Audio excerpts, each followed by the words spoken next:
Alors dans les figures de l'art, il y a aussi la figure du commissaire qui s'est beaucoup développée, commissaire en institution ou commissaire indépendant. Parfois aussi en grande fragilité ou parfois un peu plus visible. C'est comme chez les artistes, il y en a quelques-uns qui sont très visibles et d'autres pour qui c'est plus difficile. Il n'empêche que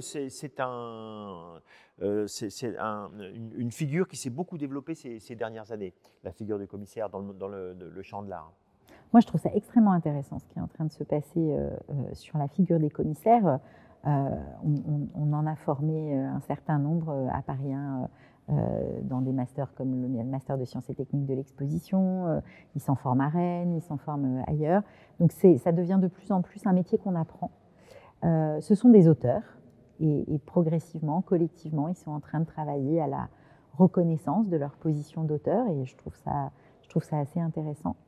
Là aussi, hein, une grande précarité quand même professionnelle. Beaucoup d'entre eux d'ailleurs, mais c'est pas forcément négatif, hein, je veux dire, exercent différentes positions à différents moments qui vont être plus du côté du commissariat ou plus du côté de la critique ou plus du côté de la production par exemple.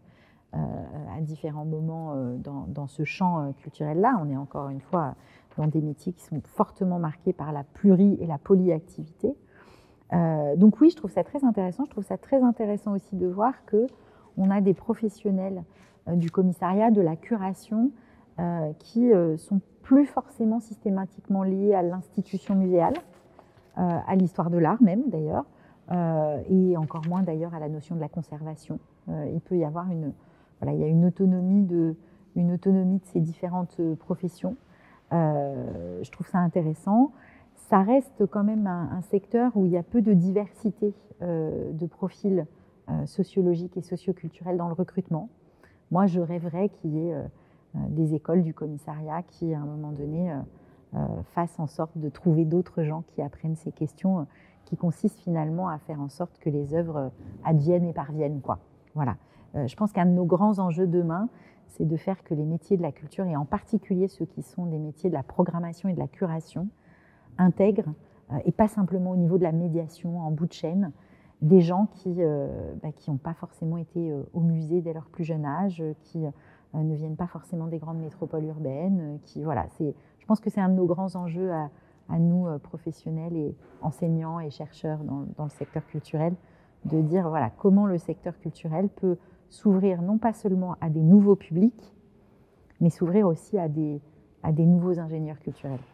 Alors on va donc évidemment parler aussi de la réception de l'œuvre, du contexte de la réception de l'œuvre, qui est ça, c'est des sciences, on peut dire, qui se sont très fortement développées ces dernières années dans les formations comme tu viens de le mentionner. En effet, on ne peut pas plus parler d'un public, mais des publics.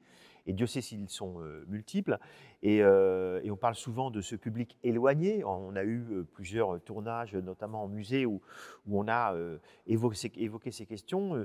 Et aussi en se posant la question, comment aller, il faut aller littéralement les chercher, hein, comment s'approcher, comment les intégrer, comment élargir justement ces publics à ces publics les plus éloignés. Alors, il y a plein de... Le vrai sujet, c'est qu'on a souvent tendance à résumer cette question à une seule, qui est comment faire venir les publics qui ne viennent pas. Or, je pense que c'est qu'une seule des questions. Comme on le disait, ça nécessite aussi de se poser la question pour leur transmettre quoi ? Et pour leur transmettre, et pas seulement pour leur transmettre comment, mais aussi pour leur transmettre quoi ? De quoi on parle, qu'est-ce qu'on dit dans les musées, qu'est-ce qu'on raconte dans les musées, et pas seulement à quel public et comment. Alors évidemment, c'est assez nouveau hein, comme questionnement et comme réflexion en France dans les musées d'art. Ça l'est un peu moins dans les musées de sciences et les musées de société, où la question du propos et des contenus, et des collections même d'ailleurs, et notamment autour de la notion de patrimoine populaire, de vulgarisation de la science, etc., ont été posées depuis un peu plus longtemps. Mais la question, alors sans le poser de la même manière que nos collègues anglo-saxons, canadiens par exemple le posent, où eux ils emploient désormais clairement le terme de décolonisation des musées, non pas simplement au sens du rapport entre anciens pays colonisés et puissance coloniale, mais au sens de la logique de l'ouverture de la légitimité des discours. c'est encore très balbutiant et un vrai questionnement en France. Donc, il n'y a pas que comment on fait venir les publics, il y a de quoi on leur parle. La deuxième grande question, c'est est-ce qu'à un moment donné, on est simplement dans une relation de discours descendant vers un public, ou est-ce que le public lui-même peut participer très en amont à interroger ce discours, à l'enrichir, à y participer. Donc ça, c'est la deuxième question connexe. Puis après, il y en a une troisième, il y a aussi pourquoi c'est toujours le public qui doit venir, pourquoi c'est pas le musée qui va au public. Donc on en a beaucoup parlé, c'est un terme qui a beaucoup émergé, moi il m'a beaucoup interrogée pendant la crise sanitaire. Sur la vaccination, on a parlé d'aller vers. C'est une question que se posent de plus en plus les acteurs culturels. Comment ils vont vers et pas simplement comment ils font venir. Et puisqu'on a de multiples publics, la question se pose plus encore aujourd'hui qu'hier et aussi à l'époque des médias sociaux de faut-il présenter ce qui dérange, me semble-t-il oui. La vraie question ne serait-elle pas plutôt comment présenter ce qui dérange? Je crois que tu as déjà été d'ailleurs en contact avec des questions comme celle-là. Oui, j'ai été en contact très, très directement, notamment j'ai été amenée en tant que secrétaire générale à gérer avec l'équipe, avec mon directeur et toute l'équipe, l'exposition Larry Clark, par exemple, ce qui n'était pas évident. Hein. Moi, je pense qu'il faut toujours présenter ce qui dérange, absolument, bien sûr, mais pas n'importe comment. Et je pense que c'est important aussi d'informer un public, d'informer les publics, et de donner la possibilité de voir ou de ne pas voir. Voilà. Il faut que ce soit disponible, mais il faut qu'on puisse aussi se protéger si on en a envie. Alors on a beaucoup travaillé avec toute une série d'acteurs de musées à l'époque, un peu dans l'urgence, parce qu'on a tous été un peu confrontés à ça, à cette phrase très précise, parce que par ailleurs la législation française n'est pas simple, hein. Il y a plein de choses que théoriquement on n'a pas le droit de faire en fait, en réalité, plein de choses qu'on ne peut pas montrer en fait, en particulier à des mineurs en France, on le sait peu et heureusement les institutions passent outre, mais c'est quand même pas évident. Et donc on a construit très minutieusement cette phrase que vous voyez maintenant dans la plupart des musées qui sont le public est informé que certaines images de l'exposition X peuvent heurter la sensibilité d'un public non averti, en particulier mineur. Voilà. Et tout est dit, mais d'où l'apparition de ces cibès un peu fermées, exactement, avec un rideau. Exactement. Oui. Mais il faut pouvoir tout montrer et en même temps, il faut être en capacité de faire en sorte que le public ne soit pas mis en danger ou en insécurité ou en malaise en fait face à des œuvres qu'il ne voudrait pas voir. Voilà. Ce qui veut dire qu'on doit être aussi à même, parce qu'on devine qu'il y aura forcément un peu de conflit, être à même de le gérer plutôt que de le refuser, de le tenir à distance, et peut-être même d'ailleurs de l'anticiper en organisant la controverse. Ah mais évidemment, ah oui. Évidemment. Enfin, moi je pense, c'est une question qui a été posée récemment sur le sujet écologique avec la mise en action des activistes dans les musées qui s'attaquent à un certain nombre de tableaux. Alors d'abord, moi je pense qu'il n'y a pas de hasard, et même d'ailleurs il y a quelque chose d'extrêmement intéressant et positif dans le fait que ce soit des musées qui soient attaqués. Ça veut dire que les musées ont encore une fonction sociale, culturelle et politique. Sinon, on s'en désintéresserait. Donc tant mieux, ça veut dire que le musée a une fonction culturelle, sociale et politique. Je pense qu'il y a des dialogues à instaurer au sein des musées, entre professionnels des musées et militants, activistes, notamment de la cause environnementale, parce que finalement, ça va choquer peut-être un peu ce que je dis, mais je pense que ces gens-là ont des valeurs communes, en réalité. Des valeurs d'éducation, des valeurs d'alerte, des valeurs de transmission, des valeurs de conservation. Et encore une fois, il n'y a pas de hasard si on s'attaque au tournesol de Van Gogh, c'est-à-dire qu'au bout d'un moment, si on veut sauver les tournesols, il faut avoir des représentations de tournesols dans la tête et en commun. Et ça, c'est l'art qui le permet et c'est la transmission à travers le temps par les acteurs, notamment des musées et du patrimoine, qui le rendent possible. Donc je pense que c'est absolument fondamental que les musées soient des lieux de débat, d'une part, de débat politique au sens de la vie de la cité, et des lieux d'exposition des controverses d'autre part.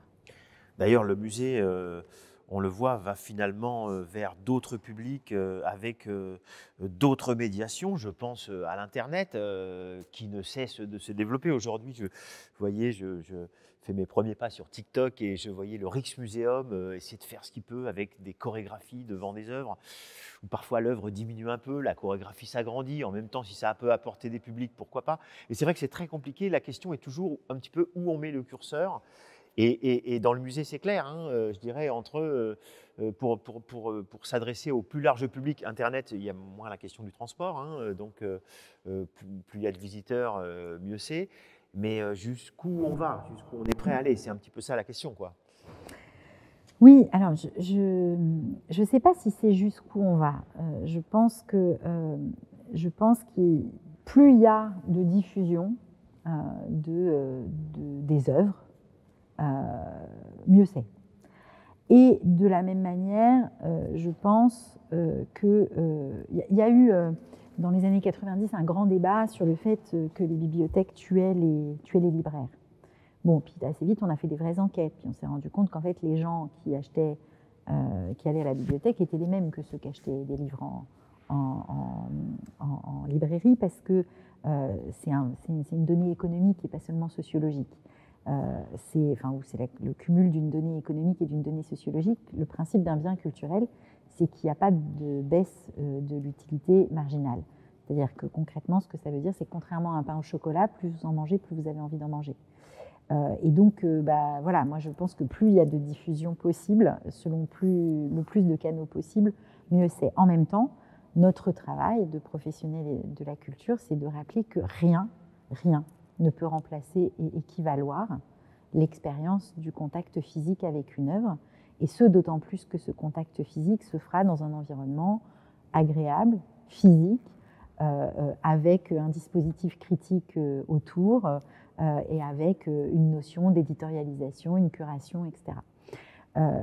L'autre aspect qui me semble important sur le développement des propositions sur Internet, c'est que elles ne viennent pas que du musée. Et ça, c'est nouveau.